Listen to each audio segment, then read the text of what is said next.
I wake up every morning at 6 o'clock sharp, not because I have to be in a hurry. Where would a man of 87 be in a hurry?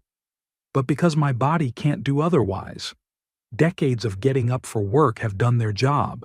My joints ache, my back hurts, but I still get up. Elena always said that movement is life. It's been 5 years since she's been gone, and I can still hear her voice. My bedroom is the same as it was when she was here. The same mahogany furniture we bought when we moved into this house in Bowers 43 years ago. The same curtains she sewed herself. Even her hairbrush is still on the dressing table. I can't bring myself to put her things away. Sometimes I think that if I keep everything the way it was, she'll come back one day. I go down to the kitchen, put the kettle on. Our house is too big for one person, but every corner holds memories. This is where Tabitha took her first steps. This is where Elena and I met every Christmas. This is where I spent the best part of my life. Tea is ready. After drinking it, I begin my daily ritual of going around the house, checking every room, touching familiar objects as if saying hello to them. The large oak table in the dining room where the whole family used to gather, a study with books on financial analysis, a reminder of 40 years of career, a living room with a fireplace where Elena and I spent evenings discussing the day. Tabitha calls once a week, usually on Sundays. A short conversation, formal questions about her health and assurances that they are doing well. I can hear the irritation in her voice, as if talking to me is an unpleasant chore. She's been like this since her marriage to Montgomery. 25 years of marriage, and I still can't get used to her new last name, Prescott. Montgomery. I never understood what she saw in him. Real estate appraiser, always up in the clouds and making Napoleonic plans. Always talking about big deals about to happen, connections in high places, but in reality, constant debts and mortgage, which they can barely pay. Tabitha works as an accountant for a construction company, and her salary is just enough to patch the holes in their budget. But she'll never admit it. Pride is a family trait. I go back to the kitchen and make myself breakfast. Oatmeal with apple and cinnamon. Elena always added cinnamon. I turn on the radio so it's not so quiet. The announcer talks about politics, the economy. But I haven't followed that news in a long time.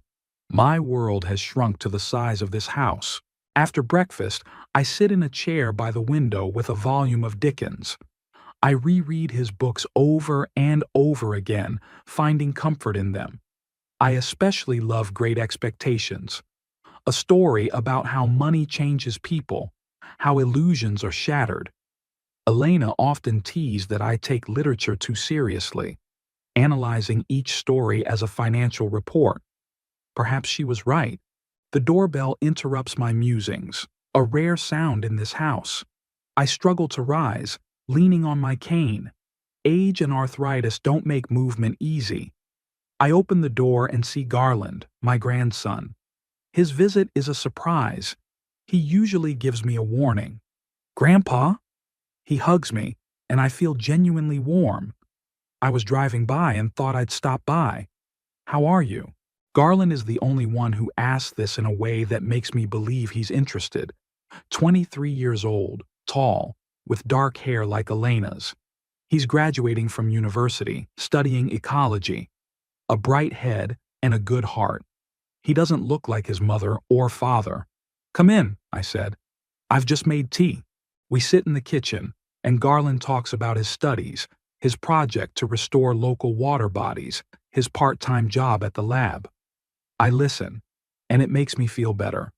In his presence, the house comes alive. "What about your parents?" I ask, even though I know the answer won't make me happy. Garland sighs, his enthusiasm fading. "It's the same old thing. My dad found a new project, invested the last of his savings. Promises we'll all be rich in a month." I nod. Montgomery and his projects. It's the same thing every time. "And Mom?" "She's working overtime. Says it's temporary, but I can see how tired she is. I remember Tabitha as a little girl with pigtails, bringing me her drawings and asking if they were beautiful. I remember her high school graduation when she shined in her blue dress. I remember when she introduced us to Montgomery, a tall man with slicked back hair and an overly firm handshake. Something about her had changed since then. She's tougher, more cynical, no longer smiled the way she used to. They fought about money again, Garland continued. Dad wanted to take out a loan against their house, but Mom was against it. In the end, he applied for it anyway, but the bank turned it down. Now they barely speak to each other. I shake my head. History repeats itself. How many times have I offered to help, to advise him on the best way to handle his finances? Montgomery always said he could handle it himself, that he had a plan. And Tabitha stood by her husband even when she knew he was wrong. They were asking about you, Garland said, and I could hear the awkwardness in his voice. They did? I can't hide my surprise. What exactly were they asking about? Garland looks away, twirling his cup in his hands. They asked how you manage alone in such a big house, if it's hard to keep up. Oh, that's what it is. The house. Of course they're interested in the house. A 3-story Victorian with a garden and a 2-car garage. In the upscale neighborhood of Bowers. Fully paid for. It's the only thing of real value I have left. Tell them I'm doing fine, I reply, trying to keep my voice steady. I have Mrs. Page who comes twice a week to clean. Tom the gardener does the lawn, and I pay all the bills on time, like I've done for the last 50 years. Garland nods, but I can see he's uncomfortable being the middleman. Grandpa, I didn't mean to upset you. It's just that they're worried. They're not worried about me, I say quietly. They're worried about the house. I remember when Elena and I bought this house. It was a risky decision. A 30-year mortgage, monthly payments that seemed huge at the time. But I had just gotten a promotion at an investment company, and Elena believed in me. You can do it, Ebner, she said, and I did. Paid off the mortgage in 20 years instead of 30. This house is a testament to everything I've accomplished in my life. I don't want you to think badly of your parents, Garland says, interrupting my memories. They don't know any other way to express their concern. I look at my grandson and see a wisdom beyond his age. He's trying to keep the peace in the family, to be a diplomat, like Elena once was. You're a good boy, Garland, I say, and my hand involuntarily reaches out to stroke his head, like I did when I was a child. But I'm too old to be fooled. Tabitha and Montgomery only come here when they need something. The last time they were here was 3 months ago. And you know why? Montgomery wanted to borrow money for another sure deal. I know, Garland replies quietly. He wanted to invest in the renovation of the old mall. It didn't work out. Of course it didn't. I turned it down. I've given them money 6 times in the last 10 years. I've never gotten it back. We'll pay it back when we get back on our feet, is what they say. But that will never happen as long as Montgomery keeps making decisions like this. Garland sighs. I know, Grandpa. I've tried to talk to Mom, but she won't listen. She's always defending Dad. I look at the clock. It's almost noon. It's time for Garland to go back to the university. You should go, I say. You have class. Yeah, but I'll be back this weekend. Why don't we help you with the garden? Tom is doing a good job, but I noticed that the roses need pruning.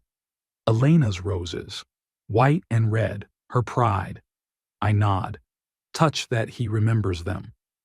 Come. I'd be delighted. We say goodbye at the door. Garland hugs me, and I feel how much I love that boy again. The only one who remembers that I have a heart, not just a house and a bank account. As his car disappears around the corner, I walk back into the empty house. I sit down in my chair and stare at the picture of Elna on the mantelpiece.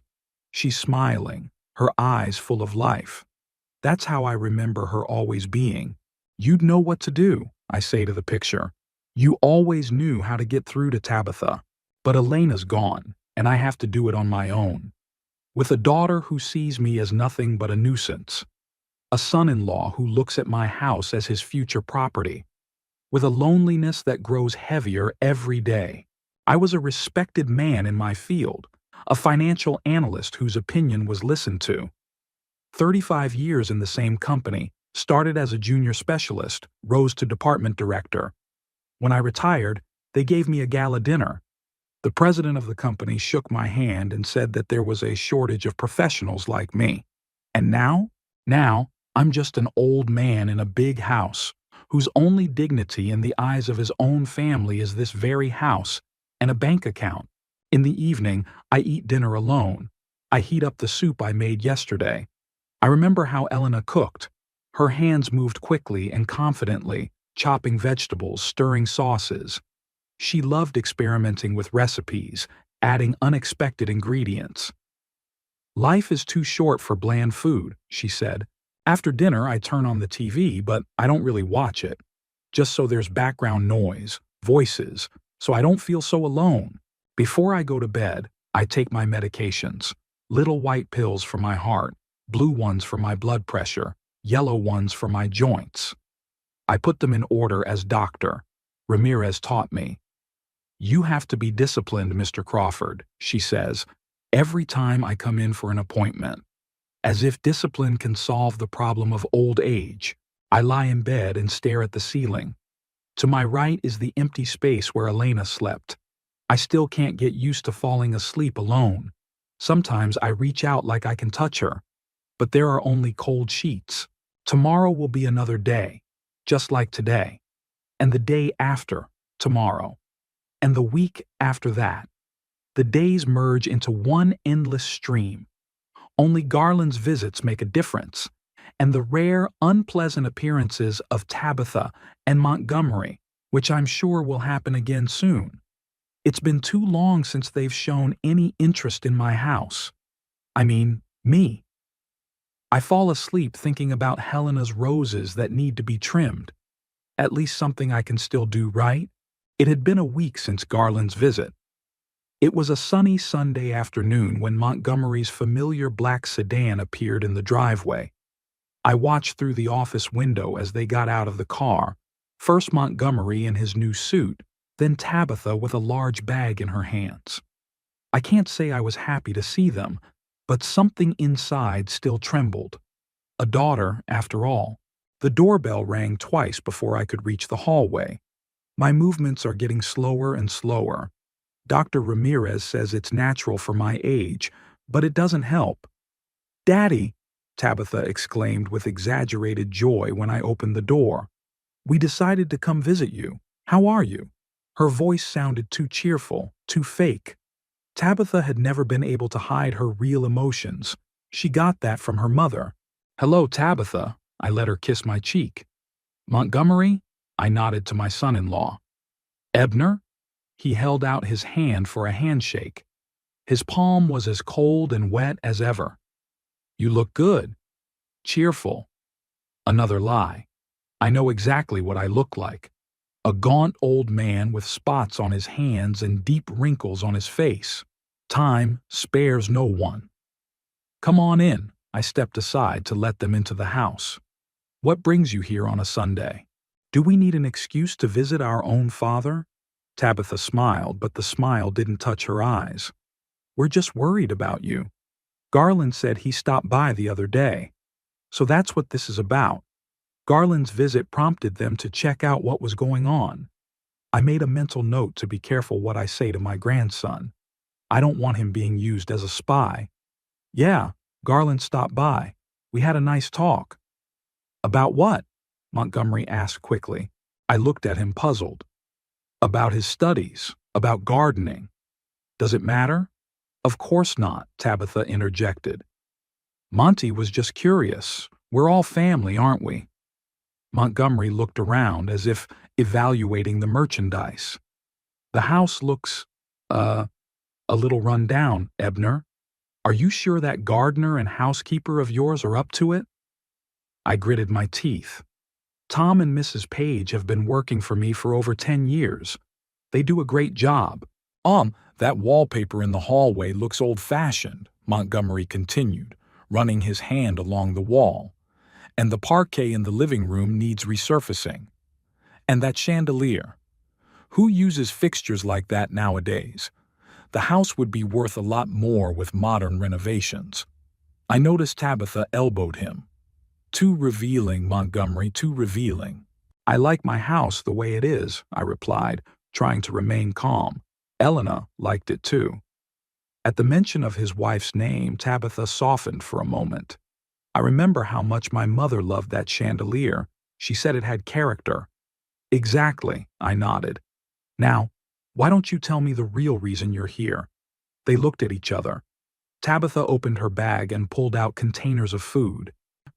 We brought you lunch, a home-cooked meal. Thought you might be tired of your own cooking. That's what it is. Caring, unusual and suspicious. Thank you, but I'm doing just fine in the kitchen. Elena taught me well.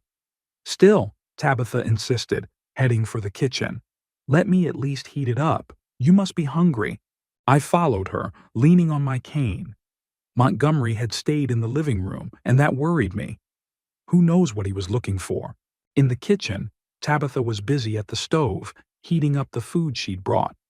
I sat at the table watching her. She looked so much like Elena in appearance. The same brown hair, the same curve of her eyebrows. But she was like me, calculating, practical, sometimes cold. How is your work? I asked to break the silence. It's fine, she answered without turning around. A lot of overtime lately. End of the fiscal year, you know? What about Montgomery?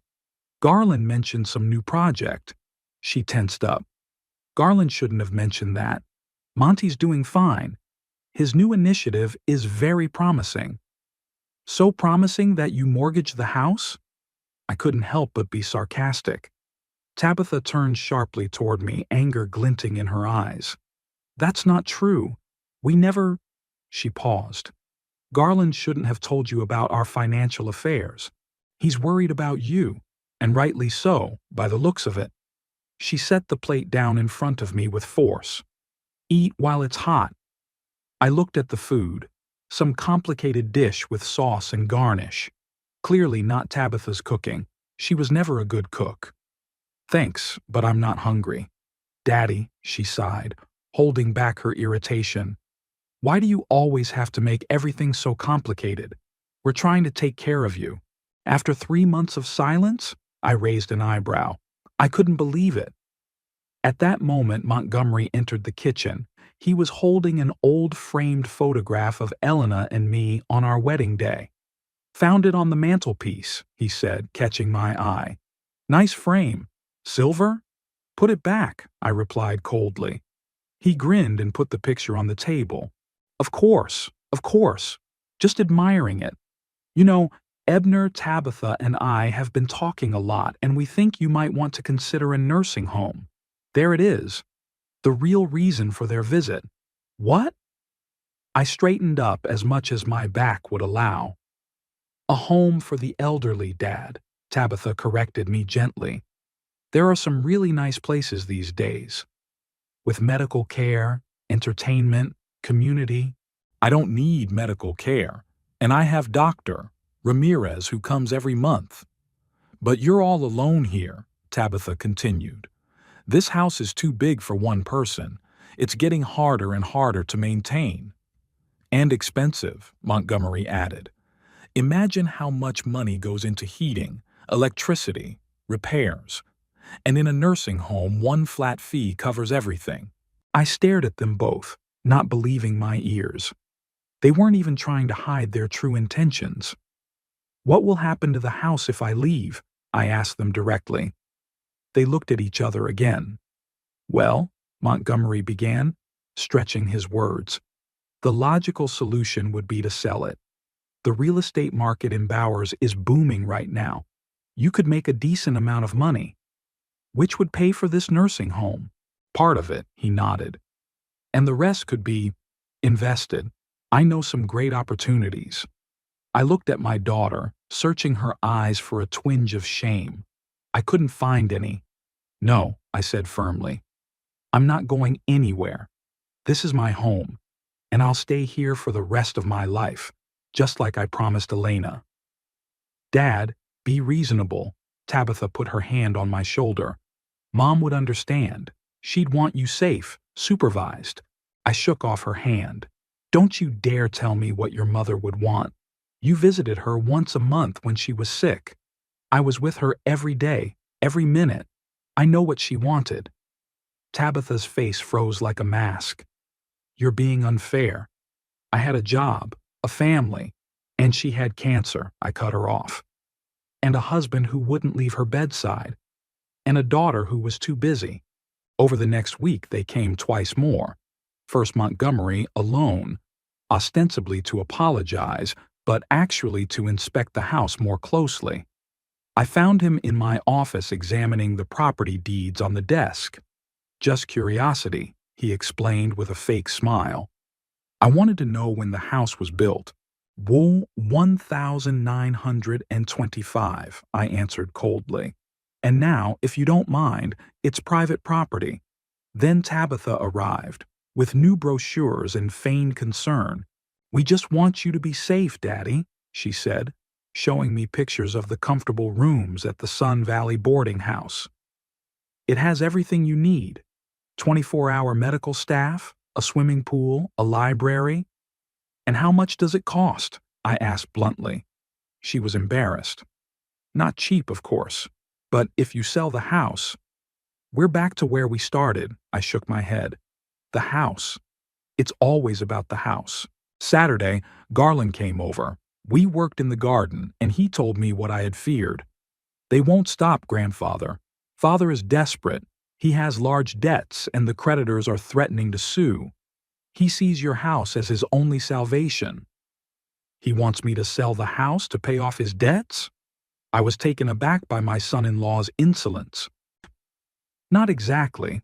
Garland looked embarrassed. He's hoping you'll leave the house to your mom so they can sell it or mortgage it. And me? I asked bitterly. Where will I live in their plans? At Sun Valley, Garland answered quietly. They've already put down a down payment. I saw the check. I felt anger rising inside. They'd already made up their minds. They've already decided my life, my future, my home. They're not getting anything, I said firmly. Not a dime. That evening I had an attack, chest pain, shortness of breath. Luckily, Garland hadn't left yet and called an ambulance. They took me to the hospital and diagnosed me with a microinfarction. You need rest, Mr. Crawford, Dr. James said. No stress and constant observation. Do you live alone? I nodded. That's a problem, he frowned. In your condition, it's not advisable to be unsupervised. Do you have a family? Yes, I answered. But it's difficult. The doctor nodded understandingly. It's always difficult. But perhaps now would be a good time to consider a nursing home. There are medical staff there who could monitor your condition. I didn't answer. Apparently, the whole world conspired to send me to the damn nursing home. Garland stayed with me at the hospital and called my parents. They arrived an hour later, anxious. But I noticed a strange gleam in Montgomery's eyes. He saw my illness as an opportunity. Dr. James said you need constant care, Tabitha said, sitting by my bed. You can't go home alone, Daddy.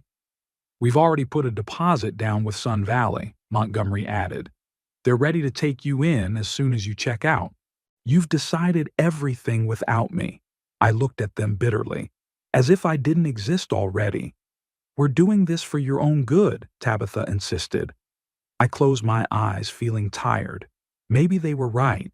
Maybe I do need care. But the thought of Montgomery taking over my house was unbearable. I need to think, I said finally. Leave me alone. They left, and I was alone with my thoughts. Memories of Helena, of our life in the house, of her last days, when she'd asked me to cherish what we'd built together. But my health was failing, and I wasn't sure I could withstand the pressures of Tabitha and Montgomery, especially now that they had medical evidence on their side. Late that night, Garland came to see me. "How are you, Grandpa?" he asked quietly. I've been better," I tried to smile. "But I'm not ready to give up yet."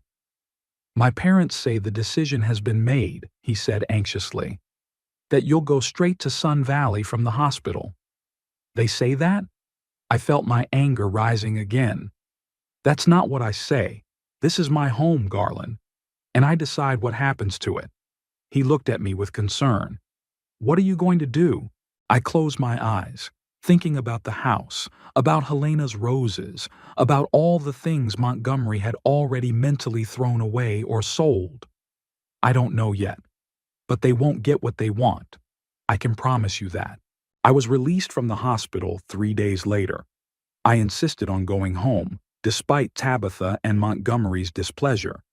Dr. James agreed to let me go only on the condition that someone would keep an eye on me at all times. Garland volunteered to stay for a week, taking a sabbatical. It was the only compromise I could agree to. The thought of having Tabitha and Montgomery in my house 24 hours a day was unbearable. The first few days after discharge went relatively smoothly. Garland proved to be a caring companion. He cooked light meals, helped with my medications, read aloud to me when my eyes were tired. We talked a lot about his studies, about my youth, about Helena. I told stories he had never heard, and I could see the realization dawning in his eyes as to why this house was so important to me. "Here, in this very room, is where your grandmother first told me she was pregnant," I said, sitting in a chair in the living room. We had just moved in. There were boxes of stuff all around. She was standing by the window, the sun was shining through her hair, and she looked so radiant.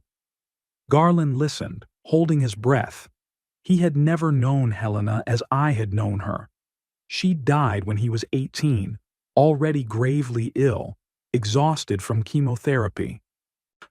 And here, I pointed to the wall in the hall where there were marks of varying heights with dates. "We measured your mom's height.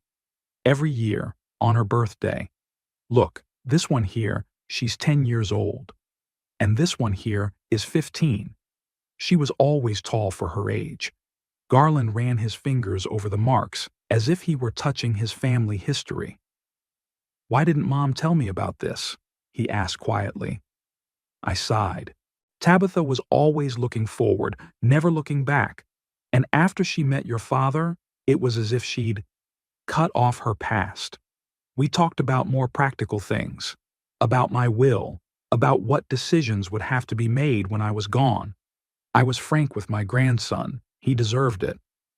"I'd always planned to leave the house to Tabitha," I admitted. "Despite our differences, she's my daughter. But now—" "Now you're not sure," Garland finished for me. "I don't want Montgomery to get a dime from this house," I said firmly. "He'd squander everything Elena and I had built up over the years." Garland didn't argue.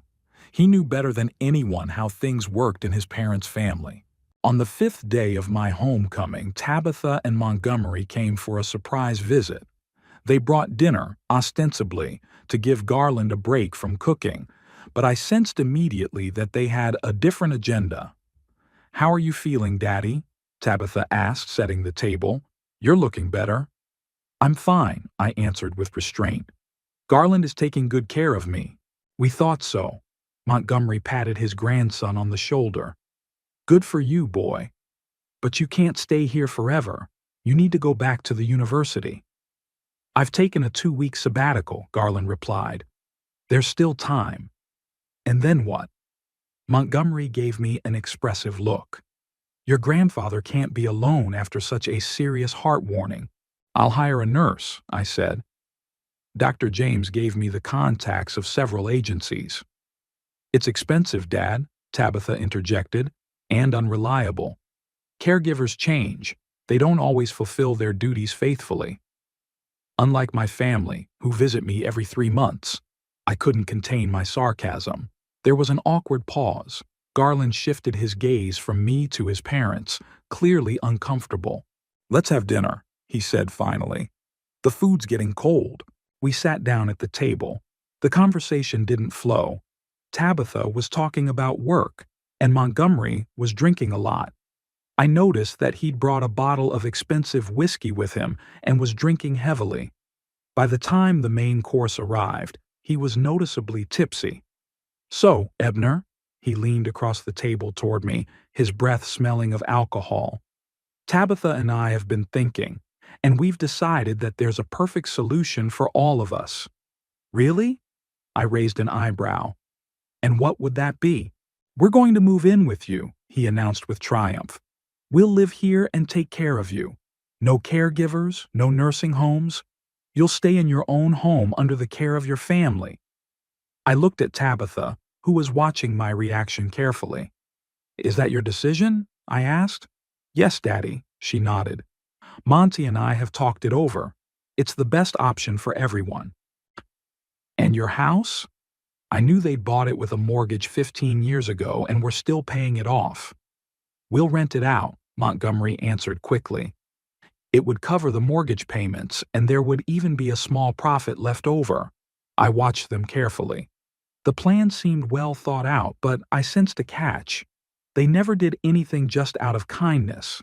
There was always a calculation. "And when do you plan to move?" I asked. "Next weekend." Montgomery poured himself another whiskey. "I've already arranged for the movers. They'll move the essentials and we'll leave the rest in our house for the tenants." "So soon?" I was surprised. "Have you found tenants yet?" "Not yet, but it's just a matter of time," he said. "The neighborhood is nice. The house is in decent condition." I stared at them, sensing there was something else behind it. And then it hit me. "You can't pay the mortgage anymore," I said bluntly. "You're in financial trouble, and you want to get away from it by moving here." Montgomery's face changed. His smile disappeared. "That's not true." He cut off a piece of meat with such force that the plate creaked. "We're doing this for you." "Daddy's partly right," Tabitha intervened suddenly. "We do have some difficulties, but they're temporary, and the decision to move was made primarily out of concern for you, Dad." I shook my head. "I appreciate your concern, but I'd prefer to hire a professional caregiver. She will come during the day when Garland is at the university, and in the evening and at night he'll be here." "But Garland will be back to school soon," Tabitha objected. "And he has his own life, his own plans. He can't live here forever and take care of you." "I can come on weekends," Garland said, "and vacations. The rest of the time I'll be a nurse." "This is crazy." Montgomery pounded his fist on the table, spilling his whiskey. "You're going to spend thousands of dollars on a caregiver when we're offering free help." "Ah, nothing is free, Montgomery," I replied calmly, "especially your help." He blushed, his eyes narrowed. "What do you mean?" "I mean you'll move in here, gradually take over the whole house, pushing me into some corner, and then you'll wait until I'm dead to take over everything." "Daddy!" Tabitha exclaimed. "How can you say that?" "Because it's true." I looked her straight in the eye. "And you know it." Montgomery jumped up, knocking over a chair. "You ungrateful old man," he almost shouted. "We offer you help, and you accuse us of self-interest." "Monty, calm down." Tabitha put her hand on his shoulder, but he shook it off. "No, that's enough." He came over to me, hovering over the table. "You know what? You're right. We want this house. Because it's worth the money we need. Because you're sitting on a gold mine and we're barely making ends meet. Because you're a selfish old cheapskate who won't help his own daughter." "Monty!" Tabitha tried to pull him away, but he was furious. "We've been waiting for years," he continued, sputtering. "We thought you'd leave the house to Tabitha like a normal father. But no, you cling to it, even though you don't have long left. You know what?" He leaned in close to my face. "This is not your house. It's not yours. It belongs to the future, not the past. It should serve the living, not be a mausoleum for your memories." There was dead silence in the room. Garland looked at his father with horror. Tabitha froze with her mouth open. I rose slowly, leaning on the table. "Now you've told the truth, Montgomery," I said quietly. "For the first time in all the years we've known each other, and for that, I'm grateful. Dad, he didn't mean it. Tabitha rushed over to me. Monty's drunk. He's out of control. On the contrary, I replied, looking at Montgomery. Drunk people tell the truth. This is not your house, I repeated his words. Well, we'll see about that. What are you going to do? Fear appeared in Tabitha's eyes. First, I'm going to ask you to leave my house immediately, I said firmly. Garland can stay if he wants. Second, I'm totally against you moving in here. And third, I will call my lawyer tomorrow to amend the will. Montgomery seemed a little sobered by my words. You can't disinherit Tabitha, he said less confidently. She's your only daughter. I can dispose of my property as I see fit, I replied. And after tonight, I'm pretty sure not a dime of it should go to you, Montgomery. Daddy, please, Tabitha took my hand. Let's talk calmly. Monty overreacted. He didn't mean to hurt you. That's enough, Tabitha. I released my hand. You always chose his side, even when you knew he was wrong. You stood by and watched him insult your father in his own home, the house where you grew up, where your mother spent the best years of her life, and you haven't said a word in my defense. A tear rolled down her cheek. I love you, Daddy. Maybe, I replied, but not enough to take my side. Montgomery grabbed his jacket from the back of the chair. Come on, Tabitha, we're not welcome here. You created this situation, I said. Don't try to put the blame on me. They left without another word. The front door slammed, the car engine started. The tires squealed on the gravel. And there was silence. Garland and I sat at the table, staring at the uneaten dinner, at the overturned chair, at the whiskey stains on the tablecloth. I'm so sorry, Grandfather, Garland said at last. I didn't know my father was capable of such a thing. But now we do, I replied, feeling strangely relieved. Now all the cards were on the table. I did feel a kind of release. Years of strained relationships, insincere smiles, ulterior motives, all of it had finally come to an open confrontation. And now I knew exactly what to do. Are you really going to change the will? Garland asked, helping me clear the table. Yes, I answered. But not just that. He looked at me questioningly. What do you mean? I sat down in my chair, feeling suddenly tired after all I had been through. My heart was beating a little faster than usual, but there was no pain. I took a deep breath. I'm going to sell the house, Garland. He froze, holding a stack of plates. Sell it? But, you always said you'd never sell it, that you promised Grandma. I promised Elena that I'd keep what we'd built together, I said, looking at my wife's picture on the mantelpiece. But I'm beginning to realize that home isn't the walls and roof. It's the memories I carry in my heart. And the walls. Walls can be sold. But where will you go? Garland sat down across from me, his face a look of concern. There are better places than Sun Valley, I replied with a slight smile. I've been eyeing Maple Grove for a while now, a small private retirement community on the outskirts of Bowers. It has beautiful grounds, individual cottages rather than rooms in a shared building, and excellent medical care. The next morning I called my longtime friend and attorney, Bernard Hall. We hadn't seen each other for several years but kept in touch. Bernard was the only one of my old friends who was still alive and sane. Ebner, he exclaimed when he heard my voice. What a surprise! How are you? I've been better, Bernie, I replied. I need your help. Professional help. I explained the situation without going into emotional detail. Bernard listened attentively, occasionally asking clarifying questions. So you want to sell the house and change the will, he summarized. I can help you with both. I have a realtor I know, Olivia Payne, a very competent woman. And of course, I will prepare a new version of the will according to your wishes. Thank you, Bernie. I was relieved. I need to act quickly and discreetly. I don't want Tabitha and Montgomery to find out about the sale until the last moment. I understand. I could hear the sympathy in his voice. I'll contact Olivia today. When can she come to see the house? The sooner the better, I said. Garland will be home to help me get ready. We agreed that Olivia would come the next day. After my conversation with Bernard, I felt a strange excitement, almost a thrill. For the first time in a long time, I was acting rather than reacting to someone else's decisions. The realtor, Olivia Payne, was an energetic woman in her 50s, sharp-eyed and businesslike.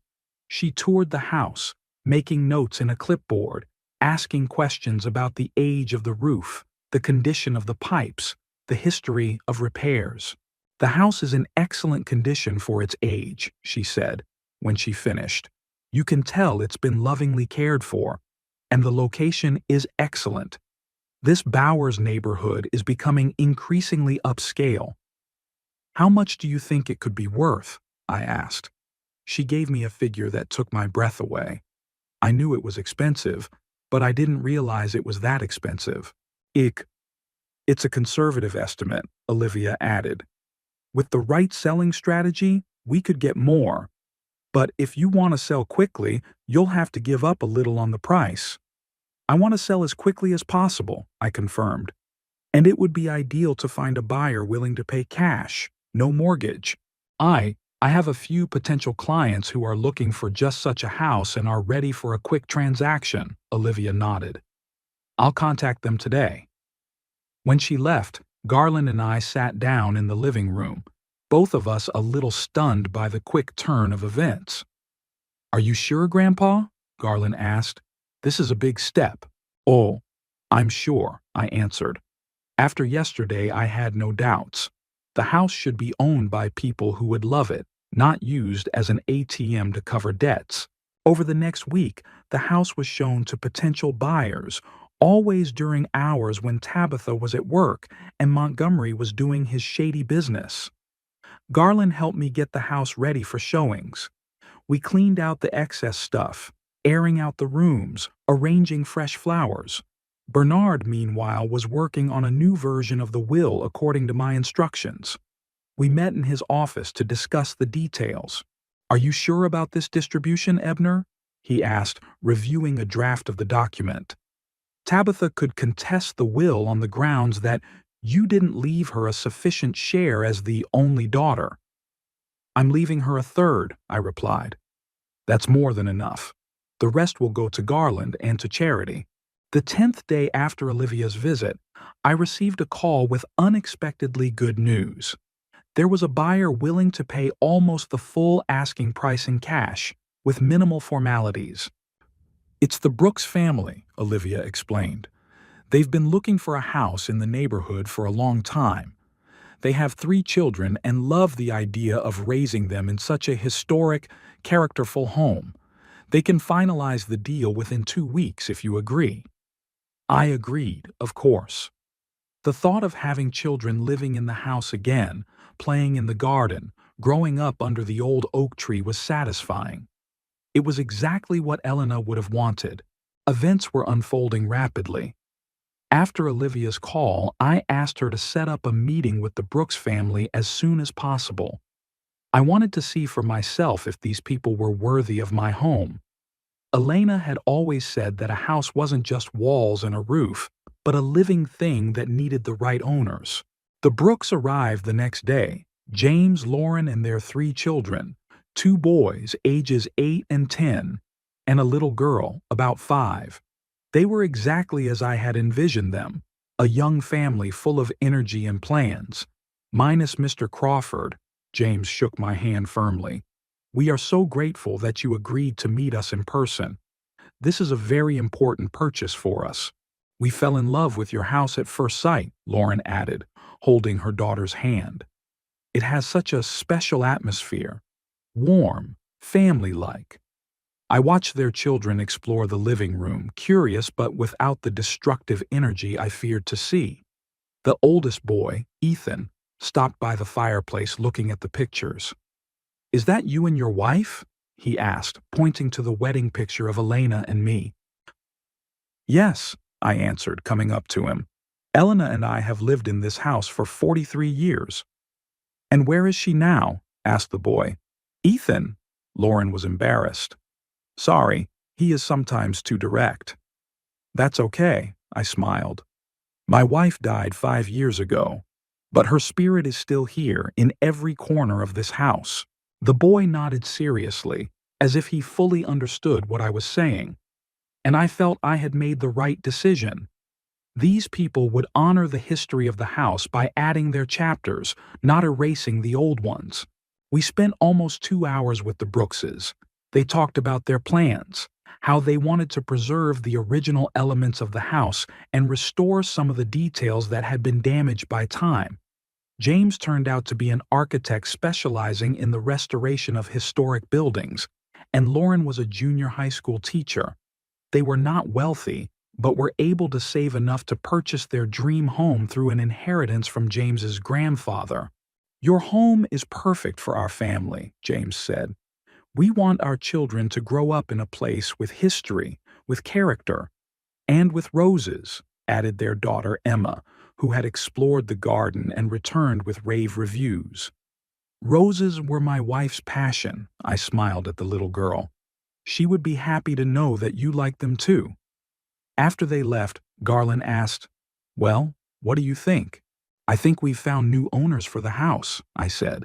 I'll call Olivia and tell her I'll take them up on their offer. The deal was set for the following Wednesday. I had a week to prepare, both for the sale and for the inevitable confrontation with Tabitha and Montgomery. Garland helped me sort through my things, deciding what to take with me to Maple Grove, what to give to charity, and what to leave in the house.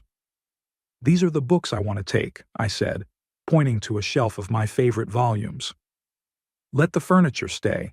It's part of the house. Dull. What about Grandma's things? Garland asked cautiously. I wondered.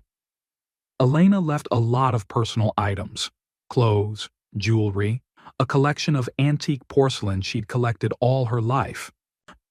Jewelry I want you to give to your future wife when you meet her, I decided. The porcelain. Perhaps it should be sold or donated to a museum. And the clothes to charity. Elena liked to help others. We worked hard all week. I ordered several large boxes and special packaging for fragile items. Garland traveled to Maple Grove to get the exact dimensions of my future cottage and plan what furniture would fit there. The bed from your bedroom is too big, he reported. But the desk is fine and the chair from the study. And the pictures, I added. All the pictures of Elena. I need to have them with me. On Monday, 2 days before the deal, I got a call from Tabitha. Daddy, her voice sounded uncertain. Monty and I would like to stop by tomorrow to talk, apologize for, last time. I could imagine how much effort that call had cost her. Tabitha had never been good at admitting her mistakes, a trait she'd inherited from me. Okay, I agreed. Be there for dinner, and invite Garland, please. Garland? She was surprised. But he's with you. No, he went back to the university 3 days ago, I answered. He started classes. That was a lie. Garland was still with me, helping with the move. But I wanted Tabitha and Montgomery to think I was alone. Maybe that would make them act more openly. Oh, Tabitha was clearly confused. But who's with you? You shouldn't be alone after a heart attack. I have a nurse, Mrs. Chen. Another lie. She comes during the day. At night, I manage on my own. Daddy, that's irresponsible. There was a familiar note of irritation in her voice. You need constant supervision. We'll discuss it tomorrow, I interrupted her gently. Would 7 o'clock in the evening suit you? She agreed, and we ended the conversation. I turned to Garland, who had heard the whole conversation. Why did you say I was at the university? He asked. I don't want them to know you're helping me move, I explained.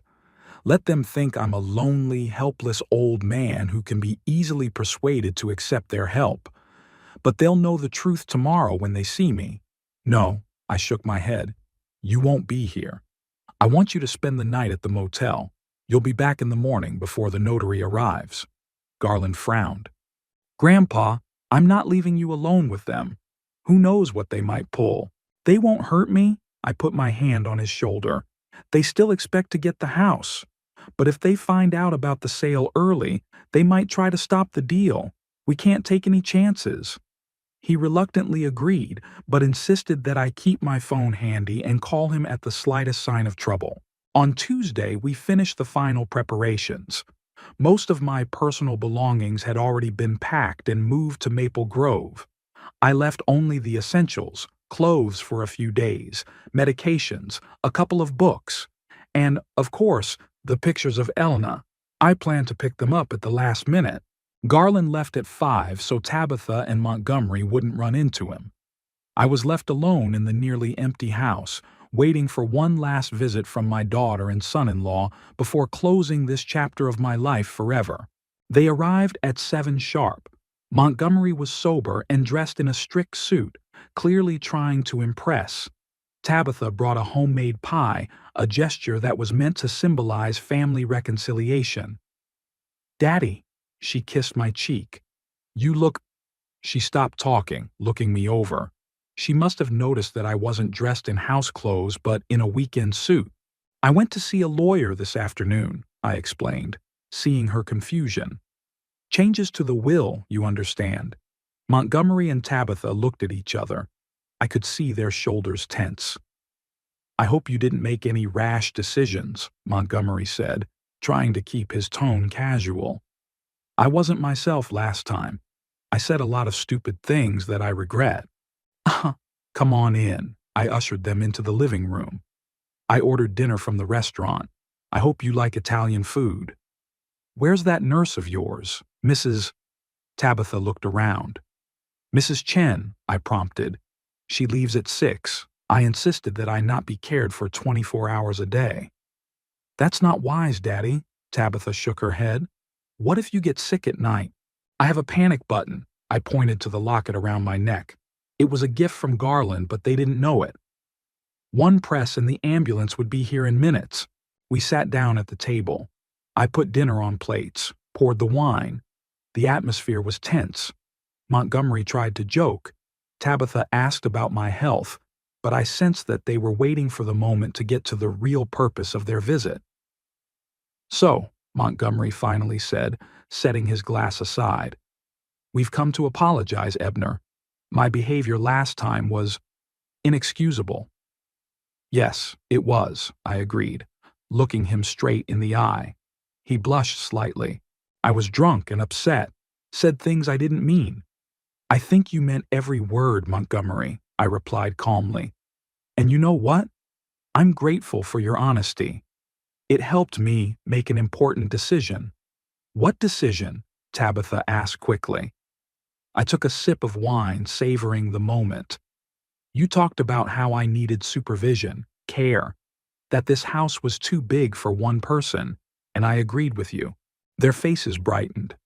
Montgomery even smiled slightly. "I'm glad you see our point," he said. "Tabitha and I are willing to help you move to Sun Valley. Or, if you prefer, we can move here, as we suggested before." "I chose the third option," I said. "Maple Grove." They looked at each other again. I could see the confusion on their faces. "Maple Grove?" Tabitha repeated. I'd never heard of it. "Yeah, it's a private boarding house for the elderly on the outskirts of Bowers," I explained. "Very comfortable, with individual cottages and excellent medical care." "Sounds expensive," Montgomery remarked. "Very," I nodded. "Almost twice as expensive as Sun Valley. But I can afford it." "How?" Tabitha couldn't hide her surprise. "Your pension is barely enough to pay for the house and everyday expenses." Oh, I won't pay with my pension," I smiled. "I'll have another source of funds." "What's that?" Montgomery stepped forward. I paused, savoring the moment. They sat before me, tense as strings, waiting for my answer. All their plans, all their hopes, depended on the next words I spoke. "I'm selling the house," I said at last. Silence. Complete, utter silence. Tabitha froze with her fork in her hand. Montgomery blinked, as if he didn't understand what I'd just said. What? He finally squeezed out. Yeah, selling. The house, I repeated, enunciating each word clearly. The deal closes tomorrow morning at 10. You can't. Montgomery jumped up, knocking over his glass. The red wine spilled over the white tablecloth, like blood. This is crazy. Daddy. Tabitha put her hand on my shoulder, her fingers digging into my skin. You don't know what you're doing. This is your home, your memories of your mom.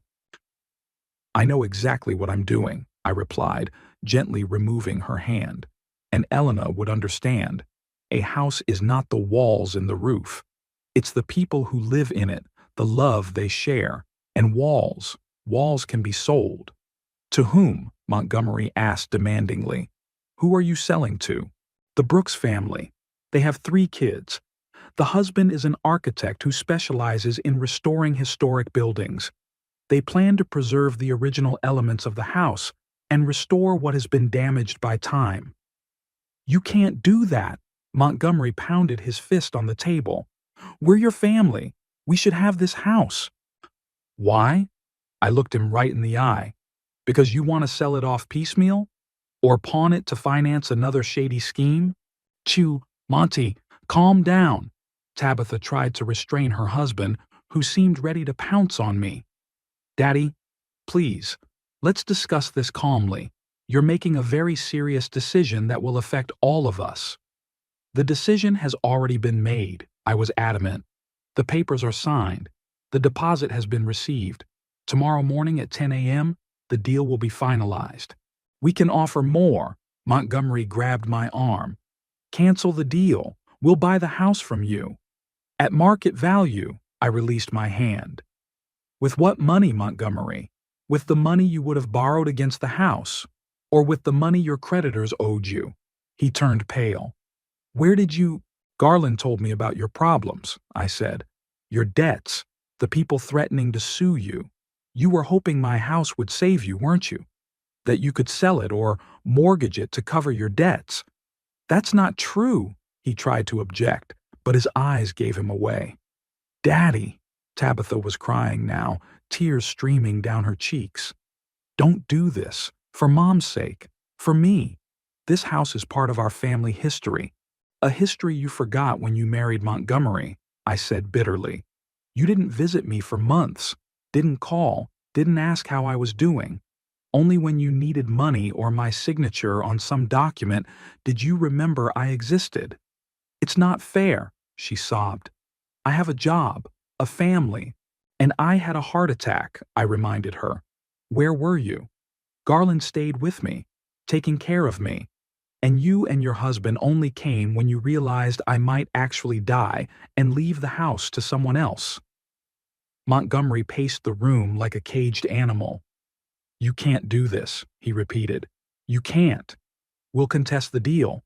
We'll say you were incapacitated, that you were cheated. Try it, I grinned. My lawyer, Bernard Hall, made sure everything was legally flawless. I've undergone a medical examination that confirmed my legal capacity. The deal is completely legal. How much? Montgomery suddenly asked. How much are you getting for the house? I told him the amount. It was slightly below market value, but still impressive. What are you going to do with that money? It's going to go to Tabitha when you die anyway, isn't it? Part of the money will go to pay for my living expenses at Maple Grove, I said. Another part will be put into a trust fund for Garland so he can finish his education and start his business without financial worries. And a third portion would be donated to cancer research, the disease that had taken Helena. And to us? Montgomery could barely speak with rage. What's left for us? Tabitha will get her share, I answered. But not you, Montgomery. Never you. I've changed my will. Whatever is left after I die will be divided between Tabitha and Garland, with the stipulation that you can't access Tabitha's money. It will be in a trust administered by an independent trustee. You can't do this to us, he screamed. Not after all we've done for you.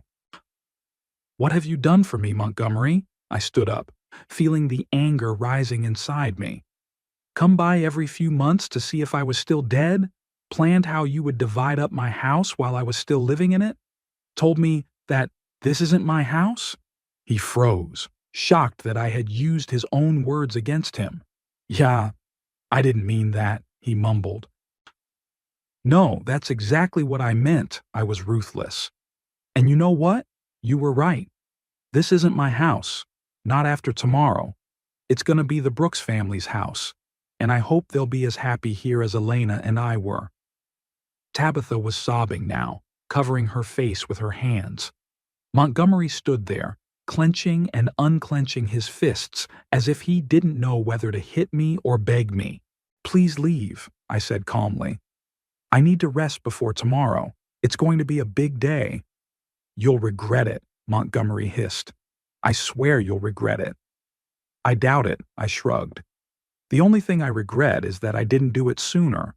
Right after you said, "This isn't my house." They left, Montgomery practically dragging a sobbing Tabitha out the door. I was left alone in the living room amidst the unfinished dinner and spilled wine. A strange feeling of devastation and release swept over me at the same time. I had done it. I'd really done it. I called Garland as promised. "How did it go?" he asked anxiously. "As expected," I replied. "They were furious, especially your father. But there was nothing they could do. Are you all right? They didn't threaten you?" Montgomery tried, but they were empty threats. He knows he's lost. "I'll be on the first bus in the morning," Garland said. "I'll be with you until the deal is finalized." "Thank you, my boy." I felt a lump come up in my throat. "You're the only one who's really cared about me this whole time." After talking to Garland, I went up to the bedroom. Most of the room was empty, just the bed and the nightstand with the lamp. On the wall, light-colored rectangles marked the places where paintings used to hang. I lay down without undressing and stared at the ceiling for a long time. "Did I do the right thing, Elena?" I asked into the darkness. "Would you approve of my decision?" There was no answer, of course.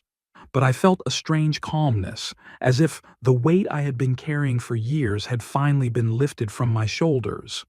Tomorrow, a new chapter of my life would begin. Without this house, but with memories that no one can take away from me. Garland arrived early in the morning as promised. He helped me pack the last of my things, packing up the pictures of Elena. At 9:30, Olivia, Bernard, and the Brooks family arrived. We gathered in the living room to finalize the deal. "All the paperwork is in order," Bernard said, laying out the papers on the table. "All that's left is for me to sign the deed to the property." I took a pen and signed where Bernard had indicated. James Brooks did the same. We shook hands. "Congratulations," I said. "This is your home now." Lauren Brooks suddenly hugged me. "Thank you, Mr. Crawford. We'll take as much care of it as you did." Their children had already explored the house, their voices ringing in the empty rooms. I smiled as I listened to them. The house would be full of life again. When all the formalities were complete, I walked around the house one last time, saying goodbye to each room. In the bedroom, I stopped at the window, looking at the garden, at Helena's roses, at the old oak tree. "Goodbye," I whispered. "Thank you for everything." Garland was waiting for me at the car, loading the last few boxes of my stuff. We were to drive straight to Maple Grove, where my new home, a small but cozy cottage overlooking the lake, was already waiting for me. As we drove out of the yard, I saw Montgomery's black sedan parked across the street. He was sitting behind the wheel, watching. I waved at him, not gloatingly, just saying goodbye. He didn't respond, just started the car and drove off. "Do you think he was still hoping to stop the deal?" Garland asked, noticing my father's car. "Maybe," I answered. "Or maybe he just wanted to see his plans fall apart." We drove down the familiar streets of Bowers, past the park where I'd walked with little Tabitha, past the school she'd attended, past the church where Helena and I had gotten married so many years ago. I felt no sadness, only a strange peacefulness. The chapter closed. A new one began. My new life began the very day the old one ended. Garland brought me to Maple Grove right after the sale of the house was finalized.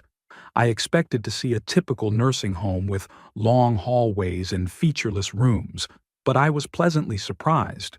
Maple Grove was more like a small resort community, 20 individual cottages set around a picturesque lake, a common clubhouse with a library, dining room, and medical center.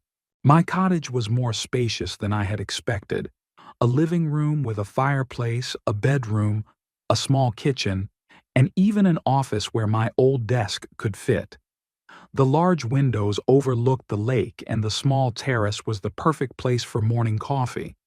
"How was it?" Garland asked, as we set up the furniture and unpacked the first boxes. "I think you'll be fine here." "Better than I expected," I admitted, settling into the chair by the window. "It's peaceful." We spent the evening setting up my new home. Garland put up pictures of Elena. I'd insisted on having them in every room. That way, she'd be with me everywhere.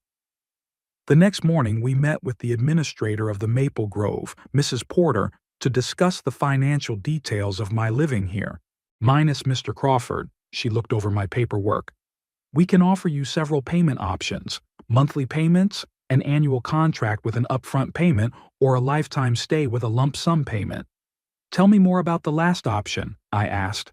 "A lifetime annuity," she explained. "You pay a fixed amount that covers all your expenses for the rest of your life: room, board, medical care, and recreational programs. No matter how long you live, you never have to worry about additional payments." I glanced over to Garland. This was exactly what I was looking for. "How much would it cost?" I asked. Mrs. Porter said it would be a substantial amount, but less than I'd gotten from the sale of the house. "I choose that option," I said without hesitation. We signed the contract and I wrote a check. It was a strange feeling to part with such a large sum with the stroke of a pen, but I had no regrets. I was now completely protected from financial problems for the rest of my life. "What do you plan to do with the rest of the money?" Garland asked when we got back to the cottage. I smiled. "There isn't as much left as your father thinks, but enough for what I have planned." The next day, we met Bernard again in his office. I'd already discussed my plans with him on the phone, and he'd prepared all the necessary paperwork. "Everything is ready, Ebner," he said, handing me a folder. "A trust fund for Garland, a donation for cancer research, and an amended will." I signed the documents one by one. The trust fund for Garland was effective immediately. He would have access to money to pay for tuition and for seed money for an environmental business he'd long dreamed of. A donation to St. Mary's Hospital, where Helen was treated, was also made immediately. The amended will provided that whatever remained after my death would be divided between Tabitha and Garland in a 1-to-2 ratio, with the stipulation that Tabitha's share would be held in a trust administered by an independent trustee without Montgomery's access to those funds. "Are you sure you want such strict restrictions on Tabitha?" Bernard asked. "She is your daughter, after all." "That's exactly why," I replied. "I know Montgomery. If he gets access to that money, it will disappear in another adventure, and Tabitha will be left with nothing. I can't let that happen." When everything was signed, I felt strangely relieved. Financial matters settled, my future secured, Garland protected. All I had to do was get used to my new life. And there was plenty to get used to. In Maple Grove, I found a community of people my age with similar interests and problems. There were weekly literary evenings, a gardening group, even a small choir. After years of loneliness, I suddenly found myself surrounded by potential friends. At first I kept to myself, spending most of my time in my cottage reading books or watching birds on the lake. But gradually, under Mrs. Porter's gentle pressure, I began to participate in general activities. "You must meet Dr. Phelps," she said one day. He loves Dickens, too. And with Mrs. Woodward of the Third Cottage, she was a financial analyst like you. So, step by step, I found my place in this community. I became especially close to Arthur Phelps, a former literature professor who shared my love of classic novels. We could spend hours discussing Great Expectations or A Tale of Two Cities, arguing about character motivations and symbolism. Garland visited me every weekend. Sometimes he stayed overnight in the guest bedroom of my cottage. We talked about his studies, his future plans. With the trust fund money, he could focus on his education without worrying about part-time jobs and student loans. I found the right place for our environmental center, he said enthusiastically. A small farm on the outskirts of Bowers, next to the river. A perfect place for local ecosystem restoration and educational programs. I listened to his plans with pride. My grandson was full of ideas and energy, ready to make a difference in the world. The money from the sale of the house could not have been put to better use. I hadn't heard from Tabitha and Montgomery in almost a month. I wasn't looking to see them, but I wasn't avoiding it either. I just lived my new life without looking back. They showed up out of the blue one Sunday afternoon. I was sitting on the patio, enjoying the warm weather and reading a new book, when I heard a familiar voice. "Dad?" Tabitha was standing by the fence of my garden, alone, without Montgomery. She looked tired, shadows under her eyes. "Hello, Tabitha." I put the book down. "Come in." She stepped hesitantly onto the terrace and sat down across from me. "It's beautiful here," she said, looking around. "It's cozy." "Yes, I like it," I replied. "To what do I owe your visit?" She was silent for a moment, gathering her thoughts. "I wanted to apologize," she said finally. "For everything. For the way Monty and I acted. For not protecting you when I should have." I stared at her, trying to figure out if her words were sincere or another attempt at manipulation. "Why now?" I asked bluntly. "What's changed?" She sighed. "Monty and we have problems, serious problems. He put the last of his savings into some deal that fell through. We could lose the house. That's it. Money again. And you've come to ask for help?" It wasn't a question. It was a statement. "No," she shook her head. "I mean, yeah, I thought about it at first, but then I realized that it would be wrong after everything that had happened. I waited to see what she would say next. I came to tell you that I understand you," she continued. "Why you sold the house, why you set up the trust for Garland. You were right about Monty. You were always right." A tear rolled down her cheek. I felt a familiar ache in my heart, not physical, but emotional. Whatever our relationship, she was still my daughter. "What are you going to do?" I asked. "I don't know," she shrugged. "Maybe get a divorce, start over. Too late, of course, at 50, but it's never too late." I suddenly took her hand in mine. "If that's what you really want." We talked for a long time that day. For the first time in years, we talked sincerely, without reticence or ulterior motives. Tabitha told me how she'd gradually grown disillusioned with Montgomery, how she'd realized his promises would never come true, how she'd felt trapped. "He was always persuasive," she said. "Every time I wanted to leave, he found new arguments, new promises, and I believed, over and over again." "And now?" I asked. "Now I see him for what he is," she answered bitterly. "And me too. What I'd become around him." When she left, I didn't offer her money, and she didn't ask for it. It was a small but important step toward rebuilding our connection. Not like before, too much water had passed, but perhaps toward something new, something more honest. It's been a year since I moved to Maple Grove. My health has stabilized. Regular walks around the lake, a healthy diet, and lack of stress have done the trick. Dr. Ramirez, who now came to see me once a month, was amazed at my progress. "You look 10 years younger, Mr. Crawford," she said, on her last visit. "Whatever you do, keep it up." Garland graduated with honors and began work on his environmental project. With money from a trust fund, he bought the very farm he told me about and began turning it into an educational center. I used to go there often, watching the abandoned fields turn into blooming meadows and the birds and butterflies return. Tabitha divorced Montgomery as she had planned. She lost her house. It had to be sold to cover her ex-husband's debts, but she found a job as an accountant for a small company and rented a modest apartment. We saw each other once a month, usually on Sundays. Our relationship was slowly but surely recovering, though I realized that some wounds would never fully heal. I never saw Montgomery again. According to Tabitha, he had left Bowers, trying to start over in another town. I had no hatred or regret for him. He was just no longer a part of my life.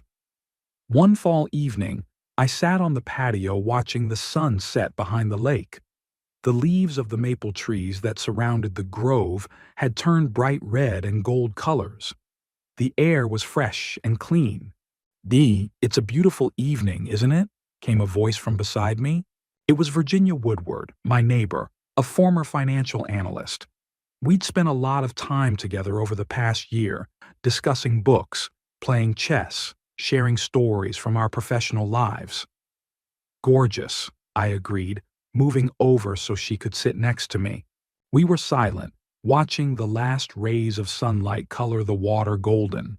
At times like this, I often thought of Helena, of how much she would enjoy this view, this peace. "What are you thinking about?" Virginia asked. "About life," I answered.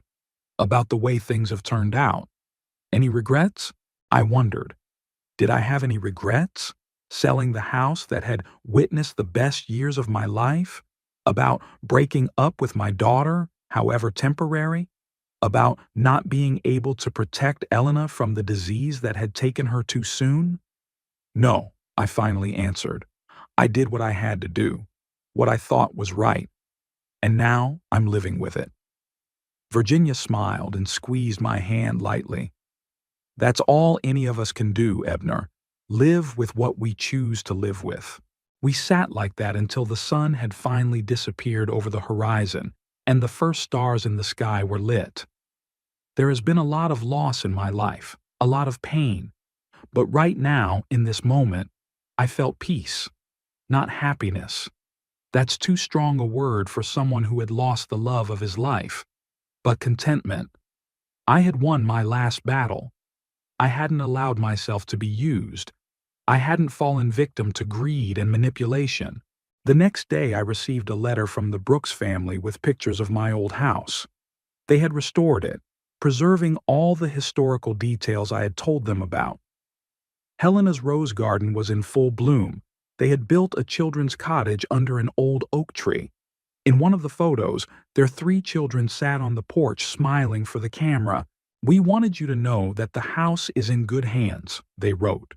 "Every day we are grateful for the opportunity to live here, adding our stories to the rich past of this amazing place."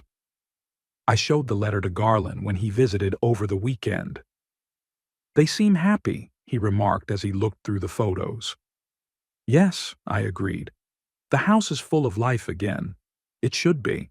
I felt no sadness looking at my former home, only a quiet joy that it was still living, still being a home for a new family, not a speculation or a source of conflict. My decision to sell the house wasn't just an act of revenge against Montgomery, although I admit I took considerable satisfaction in seeing his shock and disappointment. It was an act of liberation from the past, from obligation, from being a silent witness to my family's destruction. Looking at the pictures now, I knew I had done the right thing. The house had found new owners who loved it as much as Elena and I did. And I had found a new life, quieter, perhaps, but filled with meaning and dignity. After all, that's all I'd ever wanted. To live my final years with dignity, retaining control of my destiny.